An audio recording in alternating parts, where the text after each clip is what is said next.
Oke, teman-teman semua, di malam ini kita coba sambil santai ya, sambil rebahan mungkin Anda, sambil santuy-santuy. Nanti kita coba ngobrol-ngobrol. Nah, ini ceritanya saya bakal live sama Mas Kang Arih, so Kang Arih ya. Ini Kang Arih ini salah satu alumni kita juga yang masya Allah karirnya luar biasa. Pokoknya kalau udah ngobrol sama dia, energinya, mantap. Halo Kang, Assalamualaikum. Waalaikumsalam. Iya, ini jadi malam ini rekan-rekan, kita bongkar Kang Dewa lah, kita bongkar rahasianya dah. Waduh, bongkar dapur nih. Bongkar Apa-apa. dapur, bongkar dapur. Baik Kang, kita mulai aja Kang ya. Siap, siap. Ya, Bismillahirrahmanirrahim. Assalamualaikum warahmatullahi wabarakatuh. Waalaikumsalam warahmatullahi wabarakatuh. Baru mulai udah dibilang pelit banget 30 menit nih Kang. Terima kasih Kang Dewa, ini malam ini sudah bisa silaturahmi, mudah-mudahan Kang Dewa sehat, rekan-rekan juga, mudah-mudahan sehat semua, saya sendiri, mungkin followers Kang Dewa semua nih isinya. Saya Arif Budi Utomo, senang banget hari ini bisa silaturahmi Kang Dewa. Kalau di kelas Pak Bi, live sama Pak Bi, biasanya kenalan dulu sama followersnya Pak Bi dan Kang Dewa ya. Jadi Iya. saya memang tugasnya membantu banyak institusi perusahaan untuk ningkatin skill komunikasinya, menjadi inovator-inovator yang handal juga, dan ide-idenya akhirnya menjadi profit bagi organisasi. Jadi memang hari ini Profit. saya profit ya. Jadi kita bahas Kang Dewa ini barusan statusnya adalah bisnis dan pengusaha, ini kita mau gali ya perubahan perubahan Kang Dewa ini dari kelinci menjadi macan sekarang ya. Oke, baik. Kang Dewa, jadi langsung aja to the point Kang Dewa. Kang Dewa sering Ah, ngomong begini kalimat, mau lepas dari hutang, mau lepas dari beban, mau lepas dari berbagai macam jeratan, kondisi kita yang benar-benar stuck, ya mulainya dari tobat gitu. mm, Mulai beban kita itu datangnya karena maksiat. Scale up nggak terjadi karena banyaknya border dalam dalam hati kita, pola pikir kita, koneksi networking kita dan lain-lain. Kang Dewa, cara ngehack agar maksiatnya cepet nol, cepet balik bersih gitu ya. Dan Kang Dewa cepet scale up seperti sekarang, cara cepetnya Kang, biar nggak ngelewati perjalanan Kang Dewa harus sakit dulu, mendekati sakaratul maut dulu, 7 miliar dulu. Cara cepet menurut Kang Dewa gimana Kang? iya, ya, jadi kan sering saya bilang tuh ya bahwa merasa soleh itu salah, merasa salah itu soleh Yes. gitu. Karena seringkali kita tuh merasa diri udah benar, merasa diri udah baik gitu ya, merasa diri udah hebat gitu. Padahal itu adalah sebuah kesalahan sesungguhnya tuh. Jadi kalau misalkan disuruh tuliskan kesalahan kamu, aduh saya bingung kesalahannya apa ya? Itu kesalahan kamu gitu. Kesalahan kamu tuh kamu gak sadar kesalahanmu apa gitu. Nah, pada dasarnya kalau bicara masalah tentang rezeki, bicara masalah tentang pencapaian, akselerasi bisnis, memang benar berawal dari yang ngeganjal dulu nih. Ini bahasanya kan sebenarnya kita belajar dari para ustadz, para guru-guru ya, bahwa akselerasi kita itu pada saat waktu dulu beresin utang gitu ya, itu kita pernah ngerasakan tuh bahwa sales omset katakanlah revenue dan juga income tuh kayaknya mentok gitu. Mentoknya tuh di mana? Kita belajar di berbagai kelas, masuk kelas ini itu semua isinya sama tuh. Oke, ternyata rata-rata dunia gitu kan. Tapi di mana ya posisinya? Ternyata kuncinya itu adalah di faktor yang tadi gitu ya. Tentang yang namanya kalau istilah saya itu di buku Jackpot Rezeki tentang yang namanya batu ataupun kata kotoran yang menghambat dalam sebuah pipa gitu. Jadi ada pipa gitu ya, mengucur ke kita, rezeki itu udah Allah siapkan, kok gak ngucur-ngucur gitu. Karena di dalam pipanya tuh ada, di kerannya itu ada kotoran gitu. Nah ini gak keluar. Nah maka kotoran ini ibaratnya tuh kalau ibarat saya analogikan itu adalah sebuah dosa. Nah dosa ini yang perlu kita taubati. Kalau bicara masalah dalil udah terlalu banyak dalam Al-Quran Yes. tentang bagaimana kita perlu beristighfar yang sering, sholat taubat yang sering ya, jangan pernah mengulangi kesalahan, jangan berbuat salah lagi dan segala macam sih bisa mungkin. Walaupun tapi kan manusia kan, ya namanya juga manusia, yazid wa yanqus iman itu ya. Jadi makanya kenapa tugas kita tuh terus berbuat baik, bukan berarti lebih baik, justru pengen jadi baik gitu ya. Itu yang pertama. Jadi kita bertobat kepada Allah untuk menghilangkan kotorannya gitu. Dengan cara apa? Sholat tobat, banyak-banyak istighfar. Fakutus takfiru rabbakum innahu kana ghafara yursilis sama alaikum midroro dan seterusnya. Itu adalah perkataan Allah yang sudah dituangkan dalam Al-Qur'an. Nah, ada kalanya nih Kang, kondisi kita tuh udah tobat. Udah nih wow, sholat malam pokoknya mah sampai sejam berdiri itu gitu. Wah, pokoknya nangis mewek gelar sejadah gitu ya. Tapi kok kayaknya masih mentok kan? Kenapa ya Kang gitu ya? Kenapa? Karena bisa jadi analogi kita gitu ya. ngucurnya udah banyak, tapi embernya tuh pada bocor. Penampung rezekinya pada bocor. Nah, apa itu kesalahan kita sama manusia? Nah, ini yang seringkali tidak dipahami dan tidak disadari oleh kita-kita nih. Saya termasuk orang yang ego saya tuh tinggi gitu. Dengan seorang yang, wah ini, tapi apa yang saya lakukan waktu dulu saya jatuh, wah itu, saya akan meminta maaf sama orang yang nipu saya. Padahal harusnya kan dia yang minta maaf sama saya. Ya, tapi ya, saya minta maaf ke mereka yang memang ke orang yang nipu saya, dan saya minta maaf juga kepada orang-orang yang kena tipunya gitu. Termasuk ke teman-teman yang lain, ya pokoknya di listing semua ibarat kesalahan-kesalahan tuh kita duluan tuh minta maaf. Harapannya apa? Si ember ini nggak jadi bocor, bertambah gitu ya, sehingga nanti perfecto tuh, dari atasnya kita ngucur ke deras, dari bawah tampungannya siap full utuh. Harapannya dengan begitu rezeki bisa jadi mulus tuh. Dan dari situ pengalaman kita, alhamdulillah tuh bisnis tuh kayak, wah itu kayak benar-benar akselerasi banget. Dan namanya rezeki kan tidak bisa diduga-duga ya, jackpot rezekinya tuh sangat-sangat luar biasa gitu. Memang nominalnya tuh tidak terpola gitu ya. Kita nggak tahu tuh angkanya berapa, tapi polanya adalah itu tadi, polanya yang barusan gitu. Polanya adalah apa, banyak-banyak istighfar dan ditumbuhkan lagi dengan cara banyak-banyak sedekah. Itu luar biasa banget. Gitu sih. Hacknya gitu. Teman-teman, saya izin untuk membuat patternnya ya. Jadi masalah pipa ini patternnya tadi Kang Dewa menyampaikan ada beberapa nih. Yang pertama adalah kita analisa dulu segala macam yang menghambat ini, ada variasinya nih. Ada dari maksiat kita ya. Maksiat itu kan kita lakukan. Ternyata ada faktor tobat aja nggak cukup, ibadah aja nggak cukup. Ada faktor menghambat, yaitu hubungan kita hablum minannas nih. Ada masalah nggak sama mantan kita? Saya memperhatikan Kang Dewa, beberapa ustazah yang scale up, ternyata mereka itu dulunya mungkin pernah melakukan kesalahan juga gitu ya. Saya juga pernah melakukan kesalahan, dan saya melakukan hal yang sama seperti Kang Dewa. Ternyata semua orang yang mau scale up itu ngelis dulu. Ngelis semua orang yang pernah dia buat salah, bikin dosa, pernah punya masalah besar. Bahkan Kang Dewa itu minta maaf sama orang yang nipu Kang Dewa gitu ya. Itu bisa dibayangin teman-teman ya. Kita, orang salah sama kita, tapi kita minta maaf sama orang tersebut untuk apa? Untuk ngeberesin apa namanya pipa atau sekat-sekat karena hubungan hablum minannas. Jadi faktornya banyak nih. Ada faktor ibadah, ada faktor dosa masa lalu, ada faktor hubungan kita sama manusia. Dan saya memang sangat menyarankan, saya sudah melakukan sih Kang. Jadi ya dulu mungkin belum dapat hidayah gitu ya. Jadi setelah tahu dapat hidayah baru nelponin, ada mungkin mantan gitu ya, saya telepon salah perbuatan salah. Ternyata itu sampai ada ustadz itu di Bandung mengatakan, telepon juga ibunya, siapa tahu ada perbuatan kita yang salah juga menyinggung orang tuanya. Itu membuat kita semakin clear. Nah, saya juga dapat jackpot malam ini nih sama Kang Dewa, bisa diskusi dadakan 30 menit. Buat saya ini luar biasa berkahnya malam itu ngedate sama Kang Dewa kan. Jadi berasa kajian katanya. Kang, hablum minannas Kang, hablum minallah, kita hubungan dengan Allah tentunya ini masalah kita.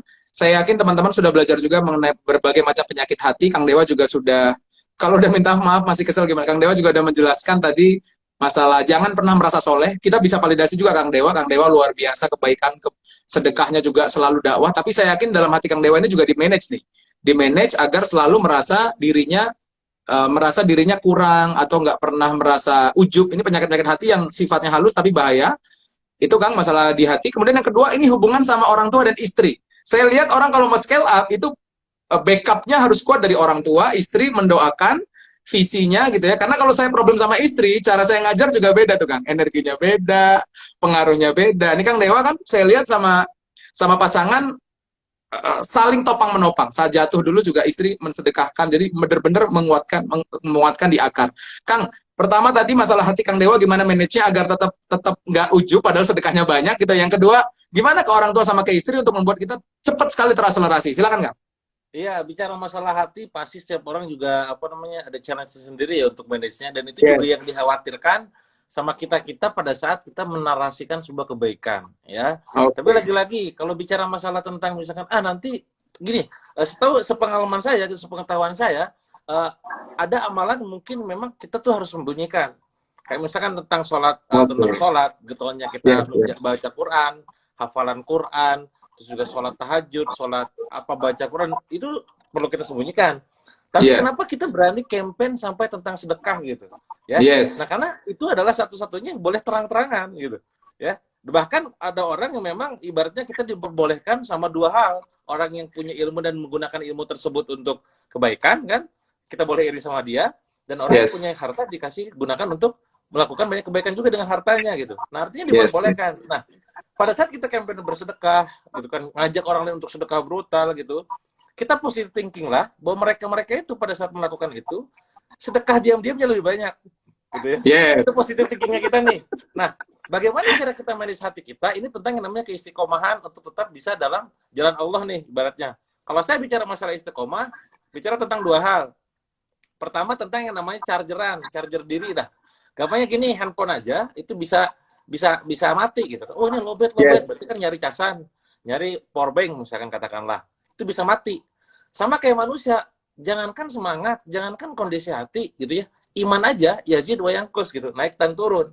Maka perlu Yes. charger.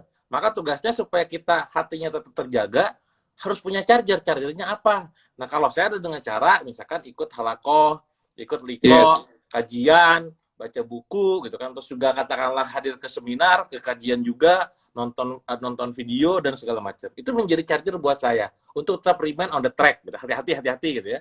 Yang kedua Yes. adalah bicara tentang yang namanya ini apa namanya sistem pengingat. Ya, kalau charger itu lebih kepada ngembaliin lagi energinya supaya positif dan negatifnya bisa hilang gitu ya. Nah, kalau yang sistem pengingat lebih gini. Kenapa kita seringkali bilang kan gimana caranya istiqomah? Jadi saya kok kayaknya awal-awal doang semangatnya, pas tengah-tengah kayaknya hilang gitu ya. Nah, balik lagi saya nanya sekarang, kenapa kalau katakanlah sholat, seringkali Anda pada saat dengar Allah Akbar langsung tepat waktu. Karena ada yang ngingetin, apa sistem pengingatnya? Yes. Azan. Nah, sama kayak kita sekarang, gimana cara kita supaya tetap istiqomah, supaya tetap on the track, supaya tetap terjaga, harus ada yang ngingetin. Di sini perlunya ustadz, di sini perlunya mentor, di situ perlunya coach gitu. Nah, akhirnya makanya pertama dari segi sistem chargernya, kedua sistem pengingatnya supaya sama-sama backup kita on the track. Itu nomor satu. Jadi sama-sama tiap hari kita coba jagain, banyak-banyak istighfar juga dan pastinya agar tidak melenceng kemana-mana. Dan itu memang benar, yang sangat halus sekali, hati-hati banget gitu. Saya dulu pernah, Iya. Kang, ini mungkin cerita gitu ya. Pada saat kita bikin giveaway umroh, mungkin tahun 2019, waktu sebelum pandemi itu saya tuh antara maju mundur tuh, antara gue bikin video enggak ya. Kalau bikin video khawatir nanti kira ria gitu kan, khawatir sok-sokan. Enggak, tapi gimana ya? Tapi pas saat konsultasi ke guru gitu kan, komentar, udah apa namanya Kang, udah bismillah aja, niatkan untuk bisa menginspirasi. Alhamdulillah kan qadarullah, dari saya 3 tiket ngasih tiket umroh, gulung tuh detonasi kebaikan. Oh iya, viral. Bener, viral. Iya, 26 tiket kan. Gratis. Subhanallah. Ada 26 tiket, berarti kan kalau setara 25 juta, 600 juta lebih gitu. Betul, itu hatinya tergerak untuk sama-sama berbuat kebaikan. Gampangnya gini, orang lain bikin maksiat, dikampanyekan, diviralkan kan. Bahkan kemarin lagi ramai kan, ketemu siapa, terus aibnya dibongkar, diviralkan, jadikan pelajaran. Itu jadi viral gitu. Loh, kenapa bicara tentang yang baik-baik, kita gak viralkan aja. Tinggal jaga hatinya tadi dengan cara seperti tadi. Itu nomor satu. Betul. Nah, nomor dua tentang bicara masalah pasangan dan orang tua. Dan saya sepakat bahwa manusia itu kalau pengen terbang tinggi gitu ya, salah satu corporate saya tuh slogannya tuh let's fly higher gitu, supaya terbang lebih tinggi lagi. Caranya adalah dengan cara punya sayap yang utuh. Sayap utuh, kirinya kita adalah orang tua gitu ya, kanannya kita adalah pasangan. Dua-duanya harus ada. Kalau misalkan kita cuma satu, ya ngepaknya gede doang. Ya. Kalau misalkan orang tua doang, misalkan gak ada pasangan, ya juga berat gitu. Kalau pasangan doang juga sama tuh. Dan ini harus sama dalam kondisi jangan sampai orang tuanya ke bawah, ininya ke atas gitu ya. Makanya harus keselarasan, harus ngobrol gitu. Muncul pertanyaan, Kang, kalau saya masih jomblo gimana? Nah, ini cerita lo gitu.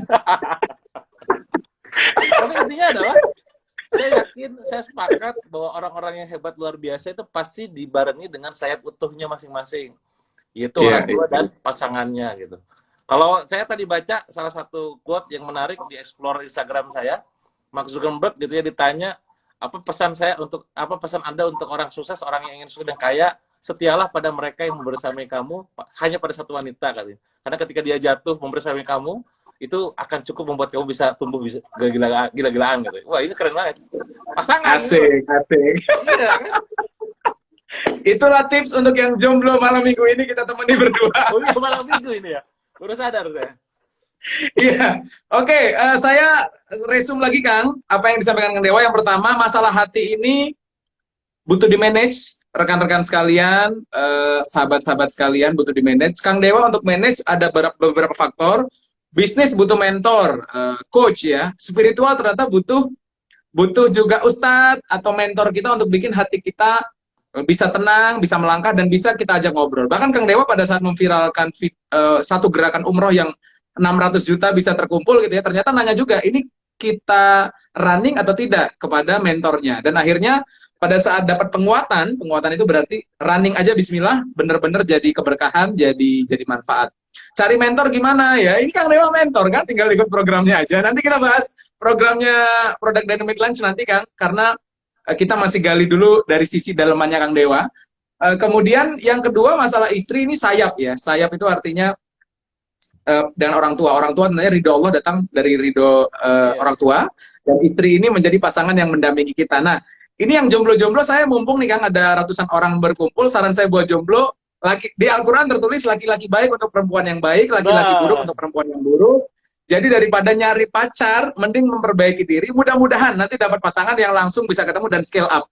Ini mentor saya juga yang bilang, mentor saya juga yang bilang, karena dulunya pacaran, sekarang tugasnya mendakwahkan jangan pacaran, langsung saja yakin Allah menemukan jodoh yang terbaik. Jadi rekan-rekan, kalau pengen dapat suami kayak Kang Dewa gitu ya, siapin mentalnya dulu, pola pikirnya dulu ya, supaya nanti ketemu pasangan yang ruhiyahnya, kemampuan berpikirnya, kreativitasnya sama, karena bagaimana pasangan itu menyempurnakan agama kita. Kang Dewa, lanjut ya, karena ini baru pertanyaan kedua, ini pertanyaan ketiga. Sekali lagi teman-teman, thank you banget sudah join.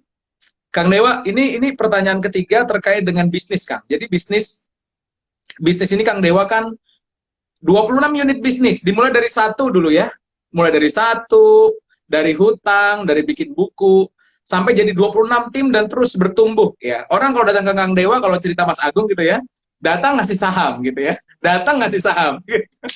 Levelnya itu kalau saya kemarin ketemu sama satu kolaborasi bareng Pak Wisnu Tama, bareng Mas Helmi Yahya, makom-makomnya seperti itu, datang jadi komisaris, datang dapat saham gitu ya. Nah, pertanyaan saya Kang Dewa, orang kan nggak langsung kayak Kang Dewa gitu ya. Orang itu membangun portfolio, journey kan perlahan-lahan gitu ya. Menemukan orang pertama, menemukan partner pertama itu juga Allah juga yang mempertemukan. Nah, Kang, minta tips nih Kang, menemukan tim. Kan orang tadi kan bedanya pebisnis, pengusaha, Kang Dewa jelasin ya. Lu CEO, Chief Everything Officer, atau udah membentuk tim? Di Product Dynamic Launch juga dijelasin tuh, bentuk tim gitu. Tapi masalah tim ini kan ternyata kemarin rame tuh, apa namanya, yang lagi viral barusan ini Panji Pragiwaksono sama Raditya Dika baru sharing mengenai gue sama tim gue ya, gue PHK kalau dia nggak perform. Nah ternyata selevel top speakers, top leader itu kesulitan Kang menemukan tim yang chemistry-nya cocok, satu visi, satu hati, bagi saham juga oke, pokoknya maju sama-sama. Nah, apa rahasia Kang Dewa menemukan orang-orang yang berkualitas, udah berkualitas juga mau engage, mau berjuang sama-sama, apakah nyari di pesantren atau apa, pokoknya gimana caranya Kang? Idea menemukan orang yang kuat, mau belajar dan engage sama kita. Silakan Kang. Iya. Kalau partner saya itu sebenarnya adalah mereka yang sisa-sisa dulu pas kasus kan. Jadi kondisinya itu kan dulu waktu kita kerugian 7,7 miliar itu ada banyak orang kan, ratusan orang. Nah dari sekian banyak itu ternyata yang hanya bertahan dalam kondisi sulit itu hanya 2 orang. Ya, artinya mereka ini yang 2 orang ini adalah orang yang sudah teruji dari segi loyalitas dan militansi gitu. Bahkan Umar bin Khattab aja pernah bilang bahwa jika seandainya ada satu nikmat selain Islam yang kamu harus pegang teguh adalah ketika kamu bertemu dengan salah seorang sahabat yang terus mengingatkan kamu dalam kebaikan, gitu, mengajak berbuat baik dan senantiasa berusaha membersamaimu gitu. Nah akhirnya berawal dari situ Kang. Ini berawal dari kasus dulu gitu kan, kena ujian jebret, dan akhirnya wah ini orang bertahan. Nah dari sini pas ternyata kayak saya meyakini bahwa segala sesuatu di dalam muka bumi ini tuh tidak ada yang namanya kebetulan. Semua itu dipertemukan gitu. Nah yang menarik adalah pada saat kita mapping kondisi pola karakter saya, kondisi kompetensi saya, dan juga karakternya si partner saya itu kita ini berbanding terbalik Kang. Jadi ibaratnya kalau saya tukang ngegas, dia tukang ngerem. Oke. Ya? Nah ini. Nah apa momen buat teman-teman semua, kalau dalam mencari tim gitu ya, kita tuh hanya akan dipertemukan dengan orang-orang yang memang pantas dengan kita gitu. Seperti Yes. jodoh pada dasarnya nanti. Jatuhnya Betul, begitu. jodoh juga. Dan kita gak mungkin bisa gini, gak mungkin bisa jadi orang lain. Memaksakan. Seorang Dewa Eka Prayoga, saya tuh paling gak bisa kan kalau suruh jadi trainer gitu ya, disuruh jaga-jaga gitu ya, ngomongnya gini-gini, aing, mereka undang aing tolong lupa cepat gitu. Karena Dewa Eka Prayoga bukan orang yang seperti itu gitu loh. Iya, Iya, aku iya, apa iya. adanya. Ya. Poinnya gini, nyari partner itu pertama, cari visinya yang sama. Apalagi yang sama, Yes. value-nya sama. Gitu ya. Chemistry-nya sama. 3 ini minimal sama nih. Visi, value, dan chemistry. Visi itu udah tentang apa sih yang diperjuangkan gitu ya. Sebenarnya apa yang buat kamu akhirnya tergerak, kamu bela apa sih selama ini tuh gitu ya. Nah, itu yang pertama tuh harus sama itu. Kedua adalah bicara masalah value. Apa yang kamu anggap itu penting dalam bisnis. Jangan sampai nanti gue penting profit, gue yang penting brand. Gak apa-apa lah gue ini yang penting. Nah, berantem tuh. Ini harus sama. Yang ketiga chemistry, faktor klik. Karena ada orang-orang yang memang punya kompetensi bagus, karakter bagus, tapi secara faktornya kayaknya nggak ngeklik nih ya gitu ya. Nah, ini yang ada seninya sendiri nih. Itu cari yang sama 3 itu. Terus cari yang beda dari segi apa? Karakternya sama kompetensinya. 3 sama 2 beda. 2 bedanya apa? Karakter. Kalau seorang ngebut, ngegas, wah jebret. Nah, satu orang lagi harus ngerem. Kebayang kalau ngegas dua-duanya nabrak gitu ya. Atau ngerem dua-duanya, plan semua, bisnis plan itu di sini. Bahaya gitu. Nah, satu lagi adalah dari segi kompetensi. Kalau saya misalkan orang yang memang bagus dalam influence keluar gitu ya, harus ada orang yang bagus dalam manage ke bawah, ke dalam gitu. Nah, ini poin-poin dalam membangun tim. Tapi dan lagi-lagi ini semua adalah prinsipnya adalah tentang meyakini belief saya pribadi, kita akan dipertemukan dengan orang-orang yang layak. Ya, saya pernah kan rekrut karyawan itu zaman-zaman waktu tahun 2013 ya. Hari ini saya rekrut, minggu depan dia keluar. Bulan. Tapi di situ kita nggak menyalahkan dia. Saya mikir, bentar, ini apa yang salah di gua ya? Ternyata ada belief dalam pikiran saya tuh, ada kekhawatiran kalau misalkan selama ini tuh dia tuh kerjanya nggak lebih baik dari saya gitu. Yes. Ada kekhawatiran gitu. Dan memang dalam bangun tim itu pasti ada badai dulu. Ibaratnya gue ngerjain kalau sendiri itu misalkan 8 gitu ya. Pas dikerjain sama tim jadi 6. Nah, nanti jangan langsung baper, langsung menyalahkan, kamu nih gak bener, nggak boleh. Itu tugas kita nanti mentraining dan segala macam gitu. Nah, ini seninya membangun tim. Jadi sama sih kondisinya, saya juga berawal dari semuanya itu dulu. Kalau bicara kok sampai sini kok makin banyak ininya, ya lagi-lagi orang datang itu berdasarkan value, value itu akan menarik yang sejenis gitu ya. Nah, pada saat datang kondisinya memang sekarang gini, jangan melihat kayak kondisi kayak kita sekarang nih. Dewa Program misalkan, ya sekarang lihat coba 5 tahun ke belakang gitu kan. Di 5 tahun ke belakang saya cuma punya bisnis 3 doang gitu. Ya. Nah, jadi diversifikasi itu bukan dilakukan pada setahun waktu mulai. Jangan jadikan ketidakmampuanmu, jangan jadikan alasan ketidakbecusanmu dalam mengelola bisnis sebelumnya gitu ya, dengan cara buka bisnis yang baru. Emang ngasih belum tentu juga gitu loh. Nah, kalau saya kan jatuhnya tuh ininya udah bunganya tuh udah gede dulu nih. Karena Kores itu sebenarnya billionaire cost-nya yang gede nih, set gitu kan. Samping-sampingnya ngikutin. Saling melengkapi gitu. Jadi itu yang harus dipahami sama teman-teman UMKM. Tidak semudah itu Ferguson gitu ya. Ada proses yang kita harus nikmatin dan jalanin gitu. Siap. Rumusnya jangan lupa rekan-rekan, 3 sama 2 beda. Ayo, masih ingat nggak? 3 sama 2 beda dalam mencari tim. Dan ternyata tadi jawaban Kang Dewa adalah kita dipertemukan sama orang-orang yang layak. Value-nya juga sama. Ada frekuensi yang bikin kita ketemu, kita kolaborasi, akhirnya kita mau untuk saling berbagi. Dan jangan nyalahin tim juga, jangan nyalahin bisnis model kita, jangan-jangan kita sendiri introspeksi diri, kita lah sendiri yang sebenarnya energinya, kemudian cara kita juga, level kita juga perlu diperbaiki terus-menerus. Thank you banget yang Dewa ini dapat banyak ini nih, banyak rahasia dibongkar terus nih. Kang, jadi saya ikut program Kang Dewa namanya Product Dynamite Launch ya, rekan-rekan ya. Ini adalah program di mana kalau kita pengen nge-launch suatu produk, kita perlu preparation. Ada sunatullah sebelum kita membuat produk itu booming gitu ya. Dan ini benar-benar mengerikan rekan-rekan. Kartunya banyak banget persiapannya ya. Scarcity macam-macam. Dan yang saya tanyakan adalah ini Kang Dewa saya yakin banget nggak mungkin mengerjakan semuanya, dan Kang Dewa selalu mengencourage kita untuk bentuk tim, mengorkestra semua potensi yang ada di lingkungan kita. Dan saya masih di tahap itu kalau boleh jujur kan. Jadi membentuk tim dulu, mempersiapkan mental, bangun value, bangun visi. Nah, Kang Kang Dewa ini kan membagi waktunya ada lucu tuh, membagi waktu untuk keluarga, untuk kesehatan, untuk pekerjaan gitu ya. Jadi banyak yang lain kerja, Kang Dewa fitness doang gitu. Nah, kan membentuk auto system gitu. Nah, apa sih Kang sebenarnya kalau kata Kek Jamil ya, ini kita pernah belajar juga kan di bootcamp. Ada visi dunia sama visi akhirat gitu. Seorang Dewa Eka gitu ya di umur yang nanti 40, sebenarnya visi dunianya itu apa sih? Apakah pengen mendirikan kayak Apple sendiri atau mendirikan apa sendiri? Kita pengen tahu tuh visi dunia Kang Dewa. Ini supaya orang-orang perlu tahu nih bahwa Kang Dewa itu punya spirit seperti ini karena punya tujuan dunia dan akhirat. Nah, kita pengen denger nih Kang, karena kalau kalau pembicara lain kan udah sering membongkar gitu ya. Kang Dewa ini yang guru bisnis yang ngajarin mending tutup bisnis daripada apa namanya? Daripada lupa kepada Allah kan. Ini bisnisnya lain nih. Bisnis modelnya itu larinya ke keberkahan dunia dan akhirat. Nah, Kang, kalau misalnya umur nyampe ke umur ultimate ya, 40 itu umur kunci kita akan jadi khalifah gitu ya, orang yang pilihan atau tidak. Kang Dewa sebenarnya apa tuh Kang? Visi ke depannya Kang. Kita pengen tahu lah, ini energi Kang Dewa, why-nya. Ya, ya. Jadi kalau saya tuh kemarin juga ngobrol ya, saya pada saat perjalanan Jakarta Bandung tuh ngobrol sama Mas Mirza, partner kita gitu. Mas, gue kok kayaknya ini ya, apa namanya, gue tuh kalau paling bingung tuh kalau ditanya sama orang, hobi lu apa gitu. Gue hobi apa ya gitu. Orang kan hobi kadang ngoleksi supercar gitu ya, shopping gitu kan. Gue kok gak ada hobi ya gitu. Pas dipikir-pikir hobi gue apa? Kata si Mas Mirza itu, ya hobi Mas ya buka bisnis, jalanin bisnis, jual beli bisnis katanya. Ya juga ya, gue hobi tuh di situ kayaknya. Nah, bicara masalah tentang mimpi Kang ya. Jadi saya mau bagi dua istilah nih kalau Dewa sebagai pribadi ya.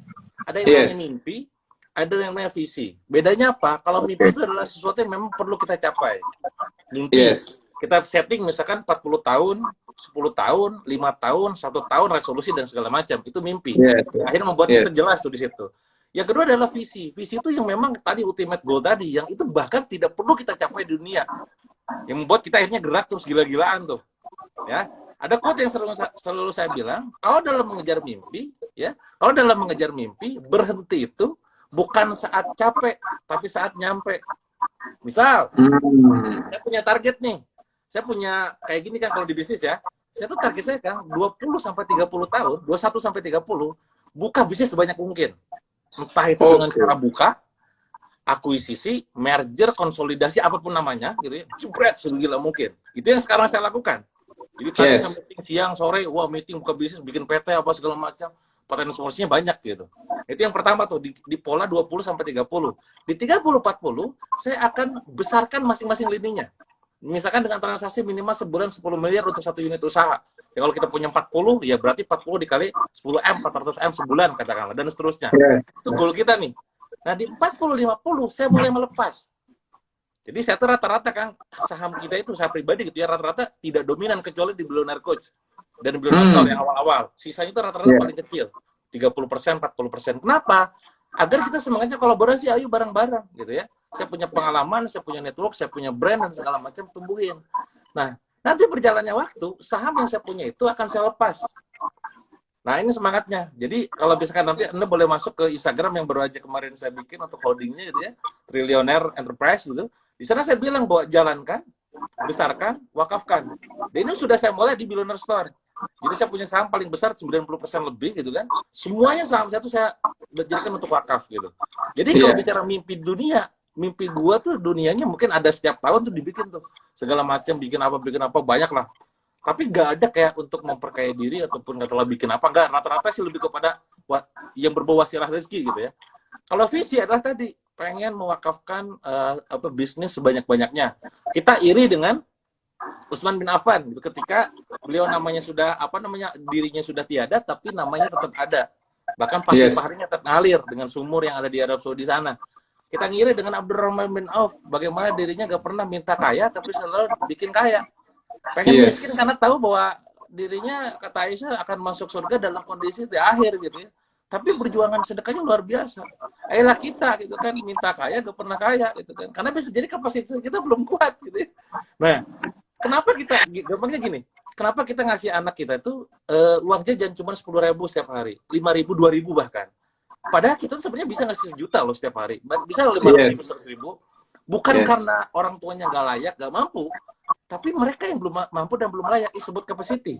Nah, bahasa saya, kalau kita pengen kapasitasnya digedekan, maka minimal 2 nih.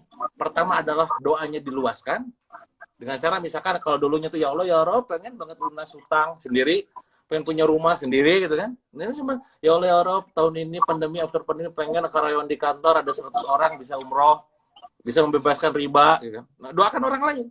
Itu dibesarkan tuh sama Allah tuh, doa gitu kan, doanya diluasin. Kedua adalah sedekahnya. Jadi dikosongin. Rezeki itu kan ada 3 sedekah rezeki itu. Yang kita makan, yang kita gunakan, yang kita sedekahkan.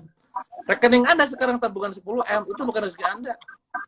Ya. Jadi kalau pengen jadi rezeki gimana? Ya konversikan ke apa? Ke sedekah, ke wakaf, ke zakat gitu kan. Apa itu artinya nggak boleh nabung, Kang? Boleh, itu namanya antisipasi. Tetap ada financial planning juga harus ada gitu loh. Itu poin dari saya pribadi. Jadi mimpi saya selalu ada setiap tahun, 10 tahun, 5 tahun, 10 tahun.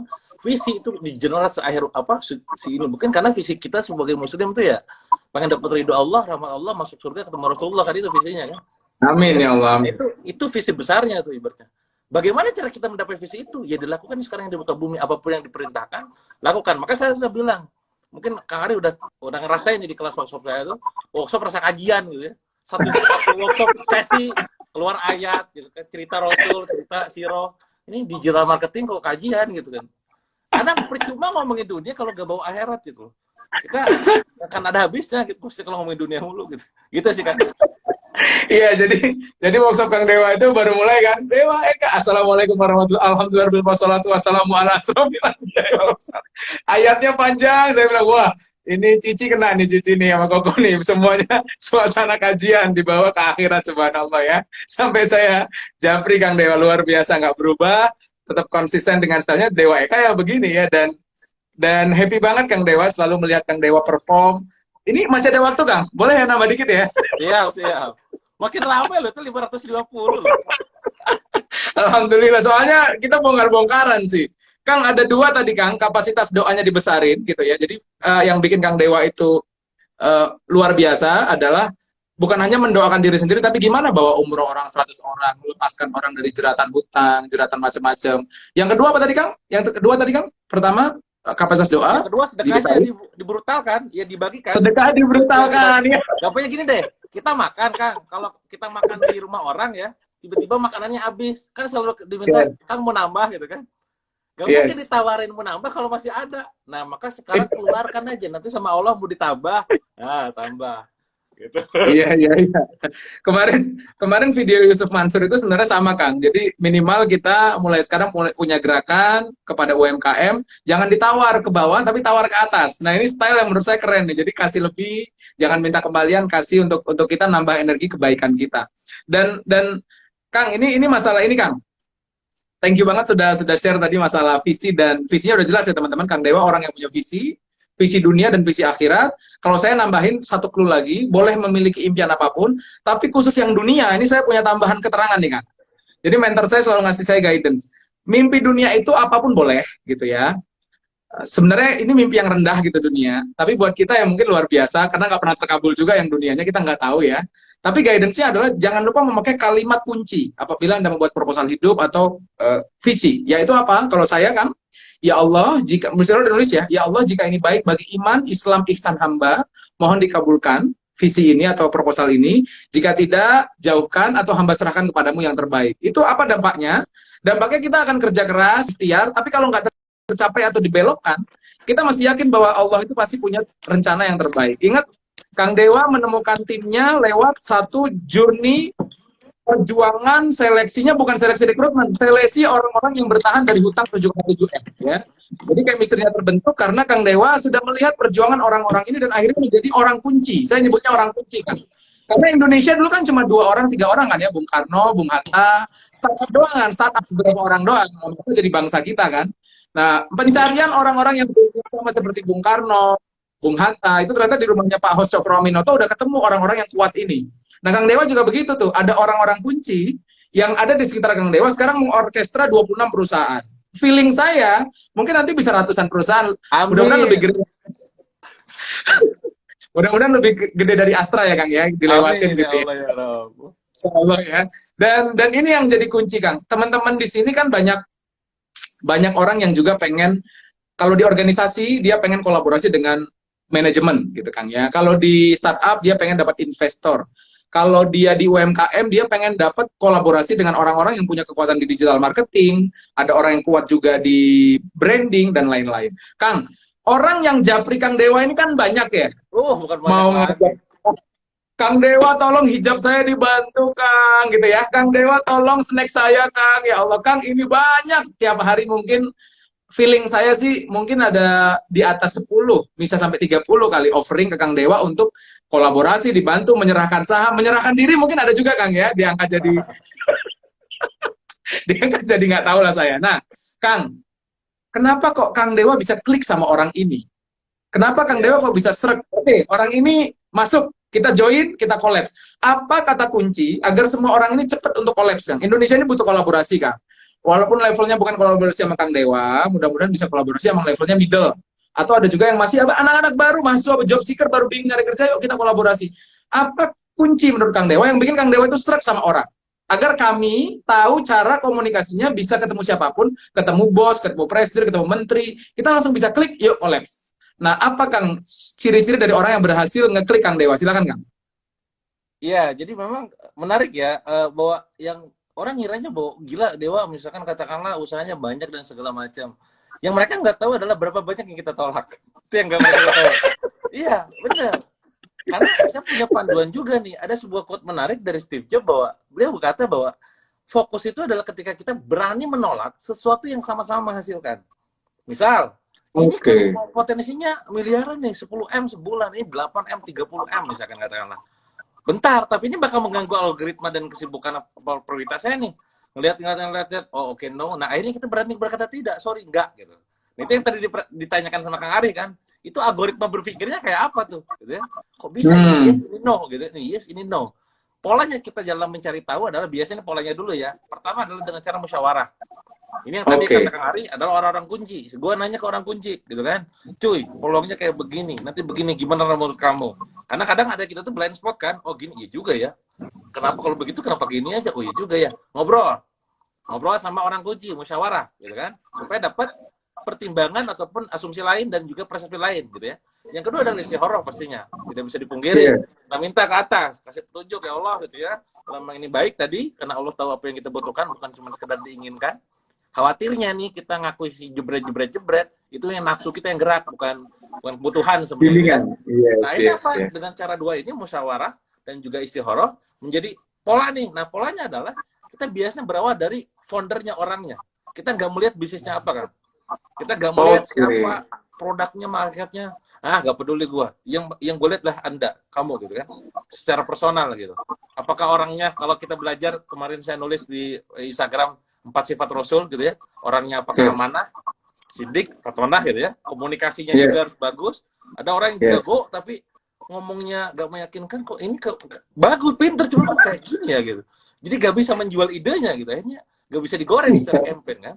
Nah jadi berdasarkan karakter who-nya foundernya katakanlah, si orangnya, baru kita akan mencari tahu, memutuskan apakah yes or no. Dan biasanya yang membuat no itu adalah karena orangnya.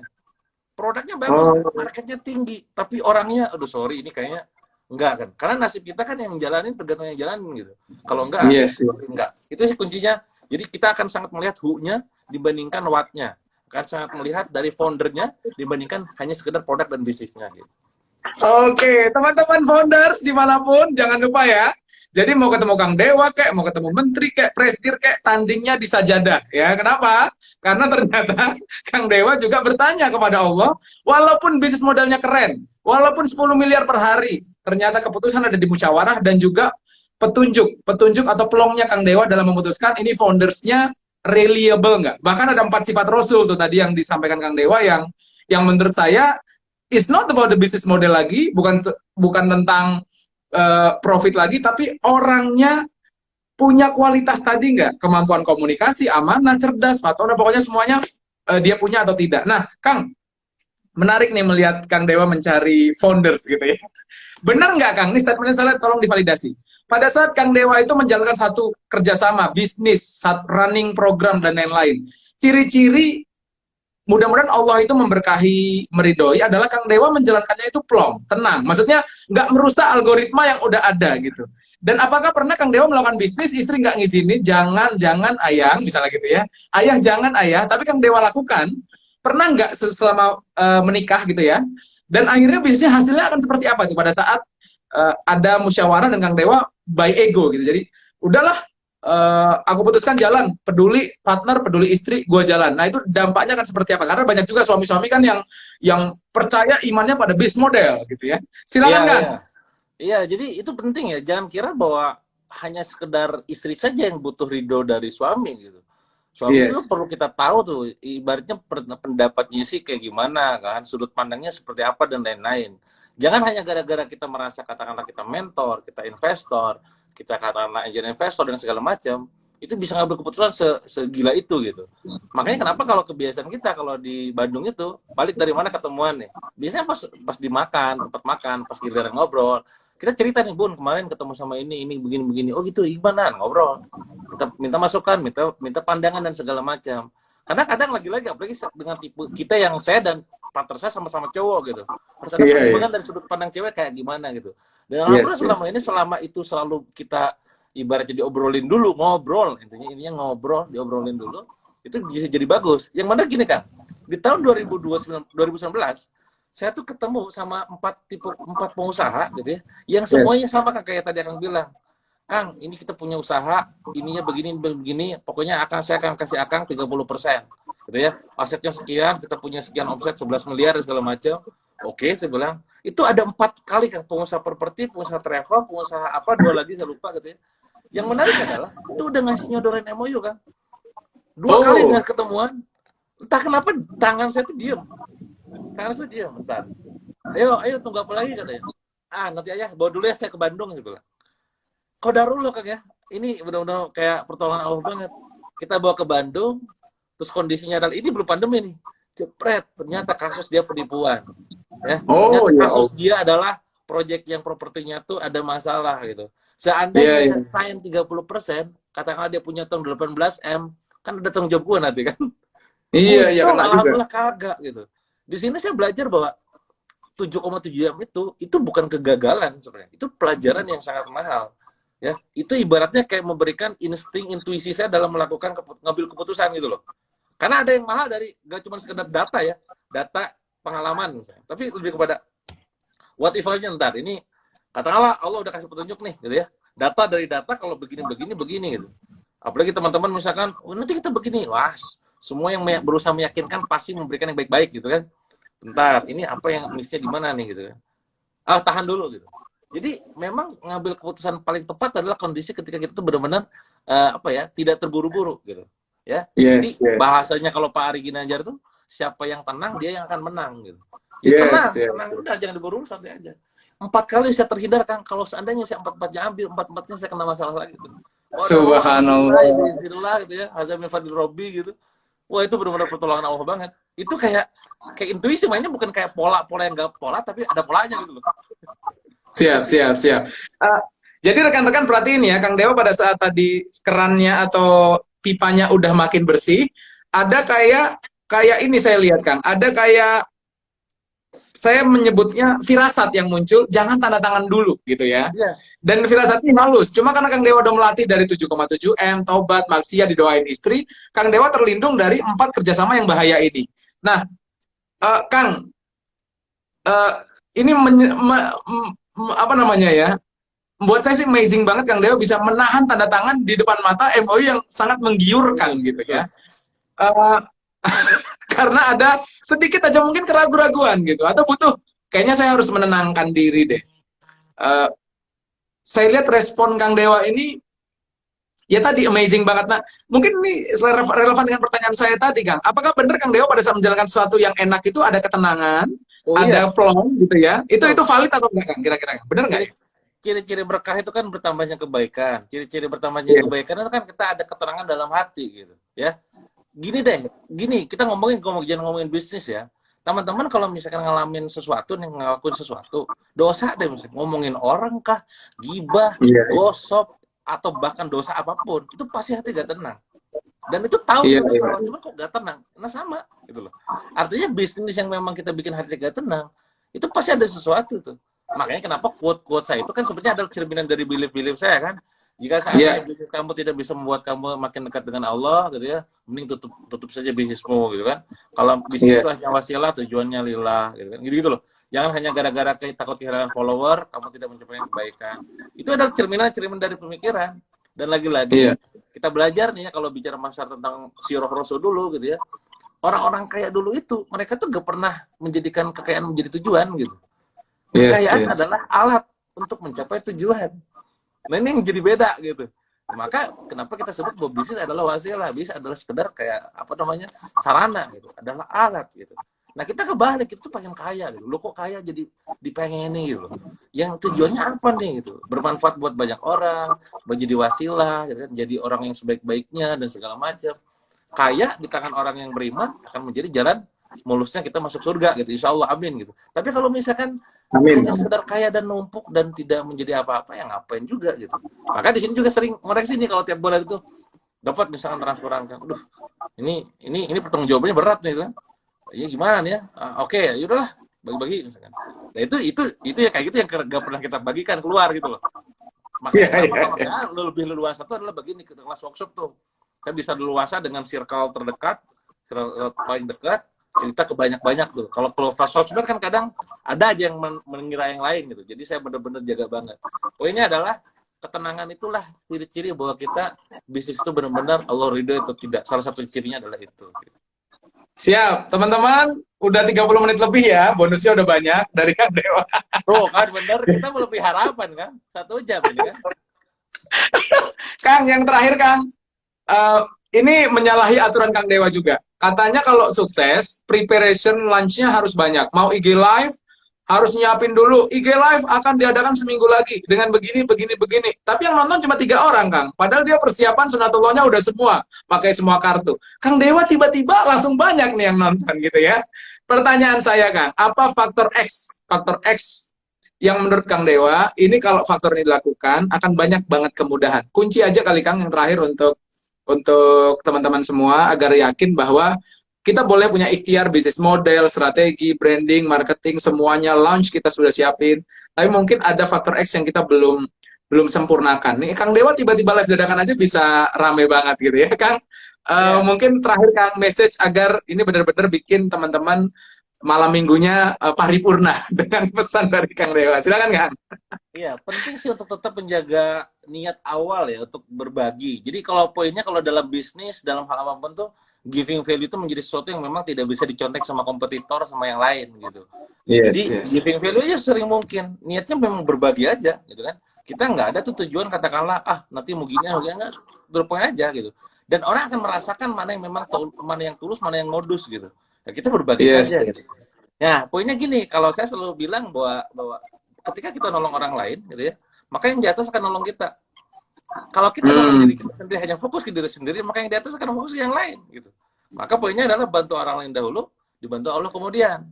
Fokuslah pada manfaat, maka uang akan mendekat.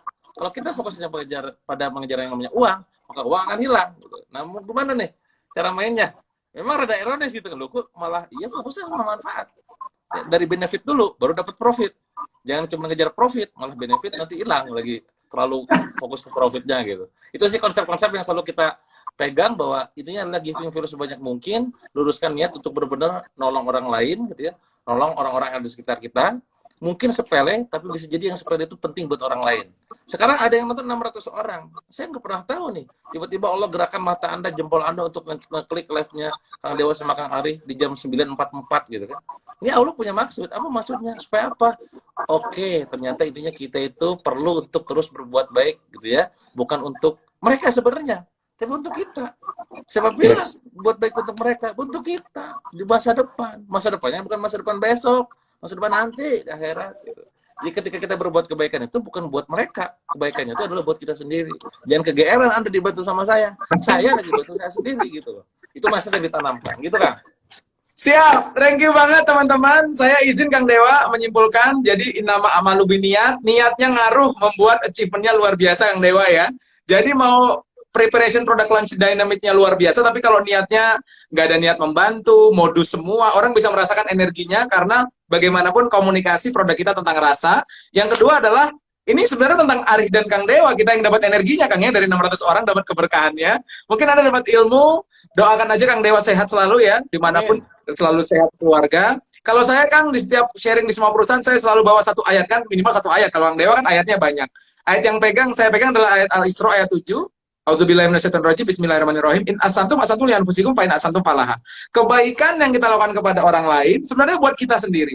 Bahkan keburukan yang kita lakukan buat orang lain itu keburukan nanti buat kita sendiri. Kang Benar. Dewa, thank you banget malam ini Kang sudah Ya. sharing. Ini mohon maaf waktunya harus selesai. Kita udah 30 menit lebih loh melewati waktu. Nanti kalau mau request aja ke Kang Dewa. Kita Ya, mudah-mudahan siap. bisa live lagi. Thank you banget Kang Dewa malam Yuk. ini. Kita tutup dengan hamdalah. Alhamdulillah. Wassalamualaikum warahmatullahi Alhamdulillah. wabarakatuh. Thank you Kang. Waalaikumsalam.